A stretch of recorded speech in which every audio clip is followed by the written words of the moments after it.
अमित साटम आहेत कोण? अगदी वैयक्तिक माहिती अमित साटम यांची जाणून घ्यायची असेल तर 15 ऑगस्ट 1976 ला अमित साटम यांचा मुंबईमध्ये जन्म झाला। 49 इतकं त्यांचं आत्ताचं वय आहे। 1998 मध्ये मुंबई विद्यापीठातून पदवीचं शिक्षण पूर्ण केलं।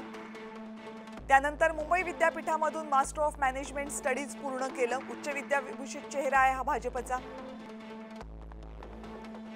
राजकारणात येण्या अगोदर त्यांनी मुंबईमध्ये काही काळ नोकरी केली। कॉर्पोरेट सेक्टरमध्ये नोकरी करत होते, काही काळ व्यवसायही केला। 2004 ला मात्र आपण राजकारणात यायला हवं हे त्यांनी पक्क केलं आणि कॉर्पोरेट क्षेत्रातील आपल्या नोकरीला अमित साटम यांनी रामराम ठोकला। मग 2014 ला ते अंधेरी पश्चिम मधून पहिल्यांदा भाजपचे आमदार म्हणून निवडून आले। 2009 ला हा मतदारसंघ तयार झाला होता। 2009 ला इथे काँग्रेसचे आमदार होते, पण 2014 पासून अमित साटम यांनी तब्बल 3 वेळा म्हणजे 2024 पर्यंत अंधेरी पश्चिम विधानसभा मतदारसंघामध्ये विजय मिळवला।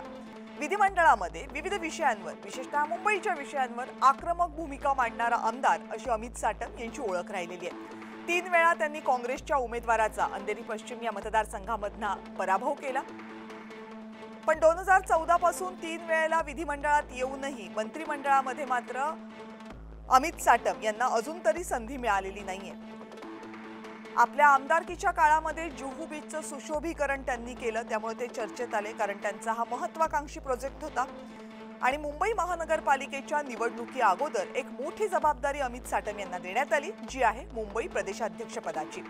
आशिष शेलार यांच्यासारख्या अनुभवी नेत्याकडे ही जबाबदारी आतापर्यंत होती, त्यांच्याकडून धुरा ही अमित साटम यांच्याकडे देण्यात आली आहे। अमित साटम यांच्या रूपानं त्यामुळे मुंबईकर, मराठी आणि आक्रमक चेहरा अशी एक वेगळी जोडणी असलेली व्यक्ती प्रदेशाध्यक्षपदी विराजमान झाली आहे।